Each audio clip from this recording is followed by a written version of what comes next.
नमस्कार, नाशिकची गौरी ह्या माझ्या यूट्यूब चॅनलमध्ये तुमच्या सगळ्यांचं खूप खूप मनापासून स्वागत। चला सगळ्यांना शुभ दुपार। आणि आजची जी रेसिपी मी आज तुमच्याबरोबर जी शेअर करणार आहे ती म्हणजे कैरीची डाळ, म्हणजे कोणी त्याला आंबे डाळ सुद्धा म्हणतं। आमच्याकडे आणायचे चैत्र गौर बसलेलीच आहे घरामध्ये, तर चैत्र गौरीला कैरीचं पण वाटली डाळ असा नैवेद्य असतोच।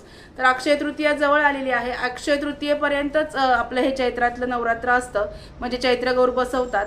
तर म्हटलं आज कैरीची डाळ करावी नैवेद्याला। तर कैरीची डाळ कशी करायची अगदी सोप्या पद्धतीने तुम्हाला दाखवते, चला बघूया। आज आपण वाटली डाळ करणार आहोत, परतून करणार आहे, ओली नाही परतून करणार आहोत। हे बघा, एक वाटी साधारणतः हरभऱ्याची डाळ 4 तास भिजत टाकली होती। 4 तास हरभऱ्याची डाळ भिजत ठेवायची। एक कैरी पूर्ण सालं काढून बारीक फोडी करून घेतलेल्या आहेत।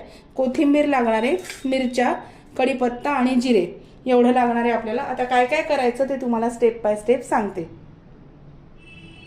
आता काय करायचं, ही जी भिजवलेली हरभऱ्याची डाळ आहे, ही डाळ, मिरची आणि जिरं हे आपल्याला मिक्सरमध्ये वाटून घ्यायचं आहे आधी। तर तुम्हाला सांगते, ही जी डाळ 4 तास मात्र भिजत ठेवायला पाहिजे। डाळ भिजली आहे की नाही कसं कळतं, ही डाळ अशी हातावर घ्यायची आणि ती अशी तिचे 2 तुकडे झाले की डाळ आपली पूर्ण भिजली आहे असं समजायचं। आता हे मिक्सरमधनं कसं वाटून घ्यायचं, तर हे बघा, हे मिक्सरचं भांडं आहे।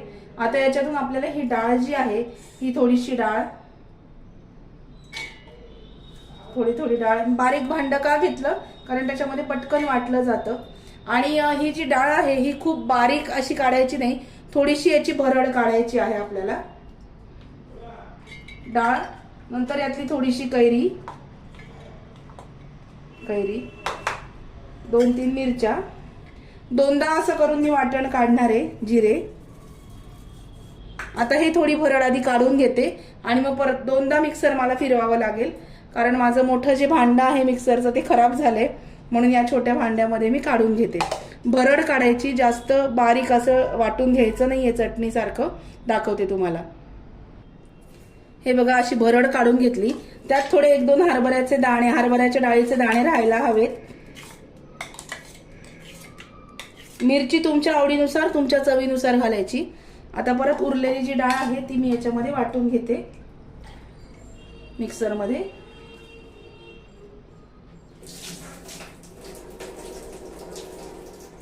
आणि डाळ वाटत असताना त्याच्यामध्ये पाणी अजिबात घालायचं नाही, एवढं लक्षात असू द्या। पाणी नाही घालायचं, तशीच डाळ वाटायची। पाणी घातलं की मग लगदा होतो त्याचा, खूप मऊ होते चटणी सारखी, त्याच्यामुळे पाणी घालायचं नाहीये।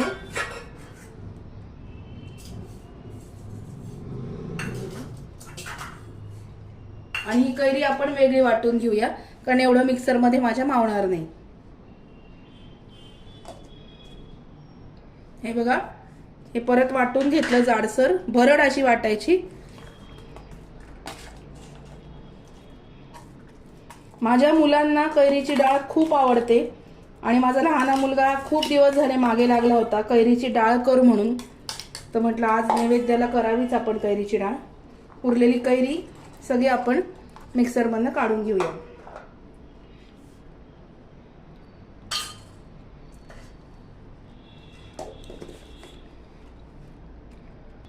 उरलेले कैरीचे तुकडे सगळे मिक्सरमधून मी काढून घेतले, ते आता याच्यामध्ये एकत्र करूया।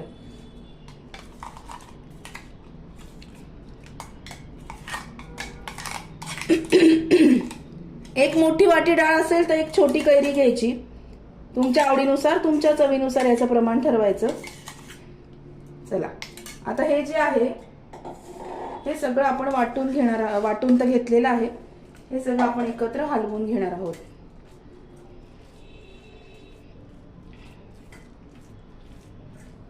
आता फोडणी कशी करायची ते दाखवते।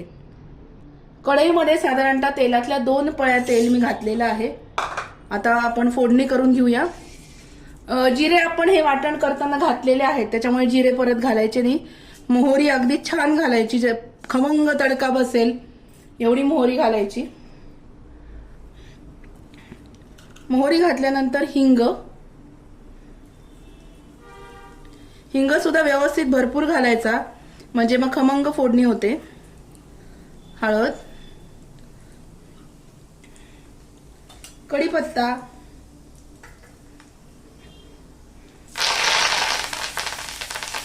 एक अखंड मिरची,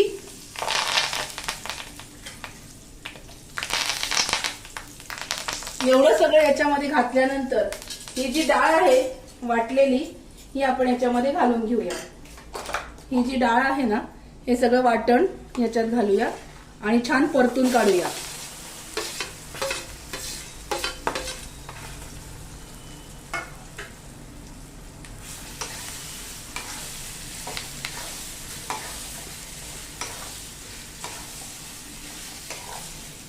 डाळ छान परतायची, थोडीशी कोरडी होईपर्यंत परतायची असते ही डाळ. आता आपण मीठ घालूया याच्यामध्ये, अंदाजाने मीठ.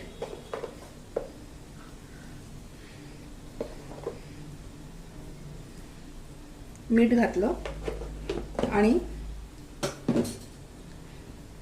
डाळ छानपैकी परतून घेऊया.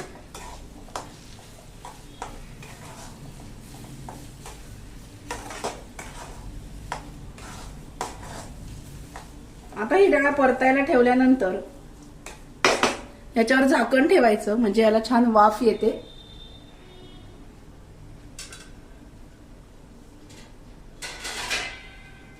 याच्यावरती मी झाकण ठेवते आणि मधून मधून एक 5 ते 10 मिनिटं हलवत राहायचं आणि थोडीशी डाळ कोरडी होईपर्यंत हलवून घ्यायची. मी याच्यावर झाकण ठेवते आता आणि मग बोलते तुमच्याशी परत. पण काढते डाळीवरचं. डाळ छान शिजली असेल, गरम आहे हे बघा, अशा पद्धतीने छान कोरडी होते ती डाळ.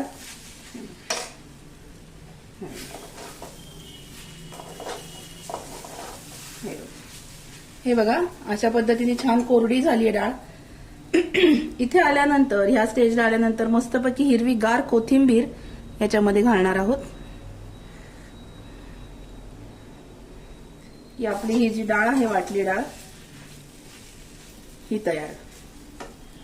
आता आपण एखाद्या भांड्यामध्ये काढून घेऊया. हे बघा अशा पद्धतीने आपली कैरीची डाळ तयार आहे. अगदी कोरडी कोरडी झाली आहे छान. हे बघा अशा पद्धतीने कैरीची डाळ नक्की करून बघा. आजचा व्हिडिओ अगदी साधा सोपा होता. तर कैरीचा आणायचे सीझन आहे, घरात चैत्रगौर बसलेली असते बऱ्याच जणांकडे, तर नक्की नक्की करून बघा. आजचा व्हिडिओ आवडला असेल तर व्हिडिओला लाईक करा, शेअर करा, सबस्क्राईब करा. भेटूया अशाच नवीन व्हिडिओमध्ये नवीन विषयाबरोबर उद्याला. तोपर्यंत स्वतःची काळजी घ्या. Bye bye, take care.